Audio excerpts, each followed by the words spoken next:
Bonjour, cette capsule sert à vous faire un bref tour de l'outil Google Chat. Alors, premièrement, Google Chat ou clavardage est accessible via la Gauve Google en haut à droite de n'importe quelle page Google. Donc, dans l'écosystème Google, vous allez retrouver ici dans la page des différentes applications Google Clavardage si vous êtes en français canadien ou ça va être en Google Chat si vous êtes en français de France ou anglais au niveau du nom des outils, mais c'est exactement la même chose pour ce qui est de l'outil en soi.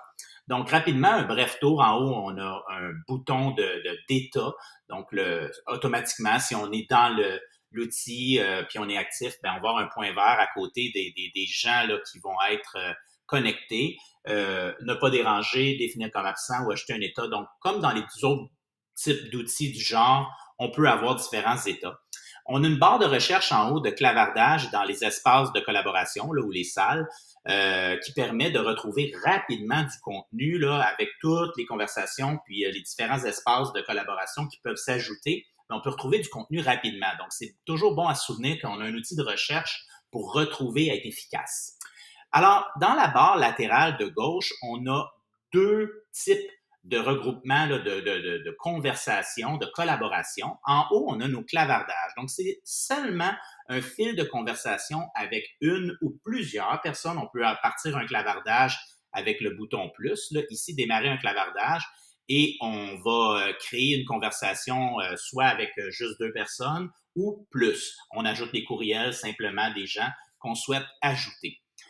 Ensuite de ça, ben, ce fil-là permet vraiment d'ajouter du texte naturellement, mais en bas ici, dans notre fenêtre de rédaction, on peut mettre du texte, on peut ajouter des emojis, on peut ajouter avec ici, envoyer un fichier directement de notre ordinateur, donc un explorateur de fichiers qui va être apparaître.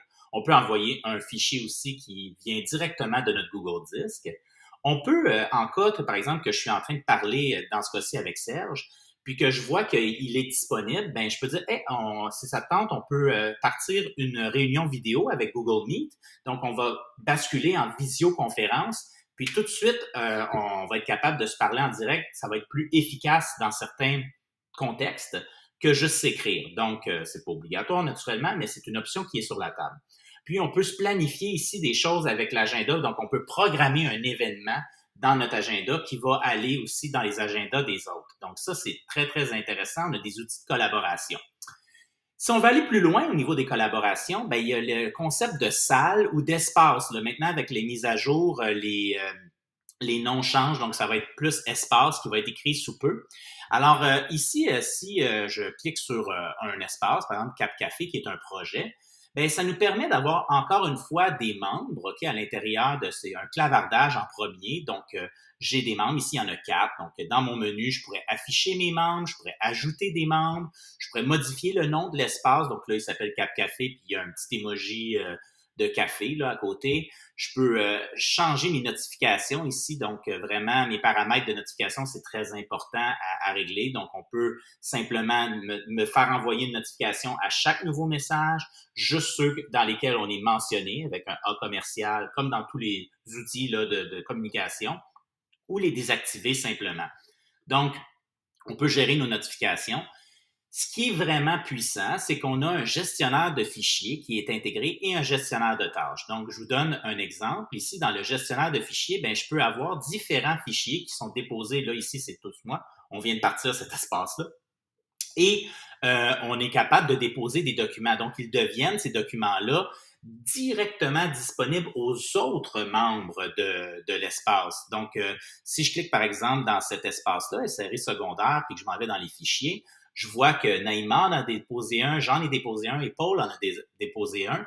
Donc, si je ne le possède pas, exemple ici, celui-là, le PDF, bien, vous voyez que j'ai mon icône même ici pour l'ajouter directement dans mon Google Disk. Donc, c'est un petit gestionnaire de fichiers qui permet de savoir, oh, OK, qu'est-ce qui a été ajouté dans la conversation. Donc, si je remonte, bien, Naïma avait publié ici le document comme tel. Il s'est ajouté automatiquement dans le gestionnaire de fichiers. Puis, il y a eu des réactions des gens, bon, un peu comme n'importe quel outil de clavardage, mais ça permet ici d'avoir, au-delà de la conversation, un gestionnaire de fichiers pour piloter des différents projets. On a aussi, si je m'en vais dans un autre espace, on va dire dans aide technologique, un gestionnaire de tâches. Alors, ce qui est intéressant dans le gestionnaire de tâches, c'est que si on travaille avec une équipe, donc là, je vais tasser un peu ma fenêtre de webcam. Donc, on peut attribuer des différentes tâches, soit à des gens précis ou juste à l'équipe, pour un peu aider au suivi. Hein. Donc, ici, c'est un exemple dans mon dossier des aides technologiques que je partage avec ma collègue Claudia Goulet. Ben, on s'est ajouté des tâches que on s'est attribué. Donc, il y en a ici 2 là, qui me restent à faire ici dans ce dossier-là pour l'instant. Puis dans les terminés, on voit qu'il y en a 3 que Claudia, 2 que Claudia s'était attribué, puis que moi j'en avais attribué, même avec une date limite. Donc, on peut aussi simplement ajouter une date. Donc, quand je fais ajouter une tâche à l'espace, j'ai le titre, j'ai les détails, je peux ajouter une date et une heure de fin, donc je vais avoir un certain rappel à ce niveau-là. Puis je peux attribuer la tâche aux différentes personnes là, qui sont membres de l'espace finalement. Donc, ça permet de mieux savoir qui fait quoi, qui s'occupe de quoi, puis de voir où qu'on en est rendu avec ça. Donc, c'est très, très intéressant pour avoir le suivi d'un projet, d'un dossier. Donc, on peut créer des espaces pour différents sujets, différents projets, et à ce moment-là, on fait le fil, en fait, de ces conversations-là, puis on peut partager finalement la communication qui est asynchrone ou synchrone, donc en direct ou indirect, un gestionnaire de fichiers et un gestionnaire de tâches. En gros, c'est ça Google Chat. C'est bien plus qu'un clavardage, c'est collaborer plus efficacement. Alors, à essayer.